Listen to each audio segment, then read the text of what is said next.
Kampus UIN Raden Mas Said Surakarta, Jawa Tengah dihebohkan dengan peristiwa ribuan mahasiswa baru yang diminta mendaftar pinjaman online saat kegiatan pengenalan budaya akademik dan kemahasiswaan.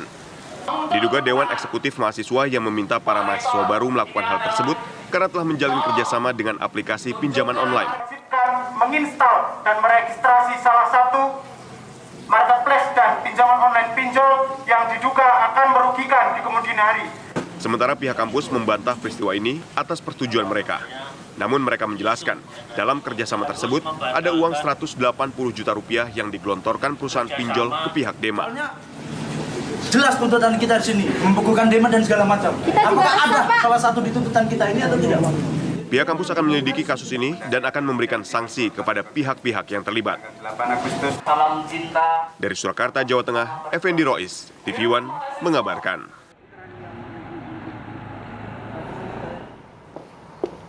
Ya, ada ribuan ya tadi mahasiswa yang harus registrasi ke pinjol karena mengikuti kegiatan kampus. Pihak kampus mengakui tidak mengetahui sama sekali mengenai hal ini.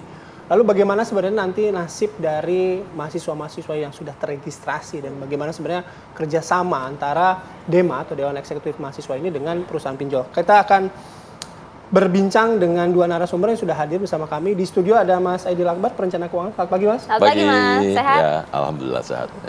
Bersama kami juga sudah hadir melalui sambungan online ada Prof. Mudofir, ini Rektor UIN Raden Mas Said Surakarta. Selamat pagi, Assalamualaikum, Prof. Selamat pagi, Prof. Assalamualaikum. Waalaikumsalam, selamat pagi. Baik, Prof. Sampai pagi hari ini bagaimana proses penyelidikan dari pihak kampus dan bagaimana Dema ini melakukan aktivitas bekerja sama dengan pihak ketiga tapi tanpa sepengetahuan pihak rektorat, Prof? Oh ya, jadi hingga hari ini adalah penyelesaian atau solusi dari jumlah ratusan mahasiswa yang sudah mengunduh atau meregistrasi.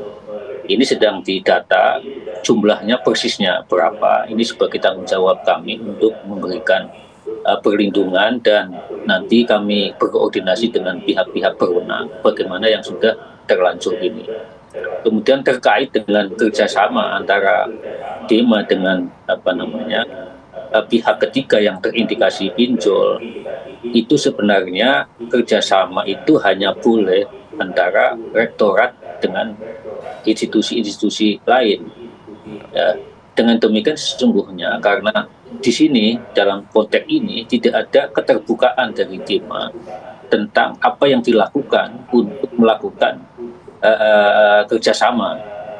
Nah, sebenarnya ini kan bermula dari rencana pelaksanaan PPAK atau ospek ya, pengenalan budaya akademik dan kemahasiswaan yang setiap tahun dilakukan dan maba adalah yang menjadi pesertanya.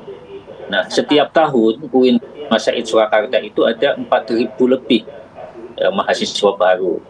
Dan dalam PPAK itu sudah didanai oleh anggaran kampus sepenuhnya, ya PPAK-nya. Nah ternyata kebiasaan dari setelah pelaksanaan PPAK itu ada panggung, ya semacam festival budaya oleh Dema. Ini yang dicarikan sponsorship oleh mereka. Nah ini yang kemudian kami dan sayangnya tidak ada laporan baik dari pembina Dema maupun wakil rektor 1 dan siapapun itu tidak. Ya. Prof, mohon maaf Prof, tapi seharusnya harus dilaporkan tidak sih data-data keterangan pada saat perencanaan ospek itu kepada pihak rektorat tentunya? Ya, kalau PPAK-nya ada laporannya, ya jadi ada koordinasi. Jadi menjelang pelaksanaan PPAK itu panitia itu melakukan koordinasi. Tetapi soal kerjasama ini tidak dibuka. Oke. Ya, Suaranya hilang. Nanti kita perbaiki dulu. Ya. Kita ke Mas Aidil dulu. Mas Aidil, kita bicara soal fenomena pinjol ya. Kalau misalnya melihat dari kasus yang di Surakarta ini, ya baik mahasiswanya atau perusahaan pinjolnya juga sangat agresif gitu. Ya.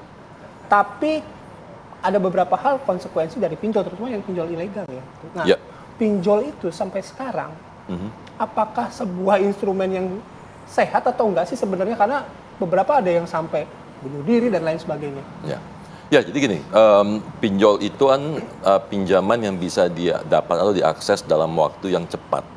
Memang sebenarnya awalnya nominalnya tidak terlalu besar ya.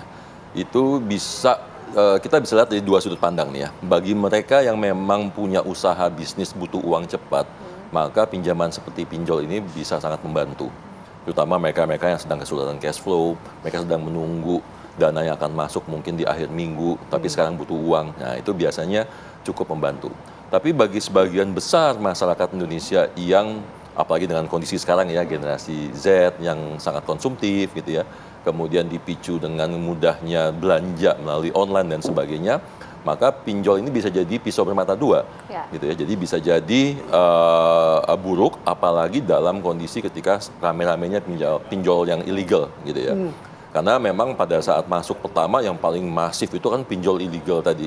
Gitu, dan itu menyebabkan banyak sekali kasus-kasus yang terjadi sekarang. Dan memang pinjol sendiri secara satu kalau kita lihat kan dia tidak ada jaminan. Kemudian Ya, gampang banget ya, Mas, gampang banget ya, approvalnya sangat cepat. Maka konsekuensi dari pinjol adalah suku bunganya relatif cukup tinggi. Betul. Nah, ini yang tidak dipahami oleh banyak orang, sehingga mereka seakan-akan melihat pinjol ini solusi keluar dari permasalahan yang ada sekarang. Misalnya mereka lagi butuh terus pakai, tapi mereka nggak tahu mau bayarnya pakai apa.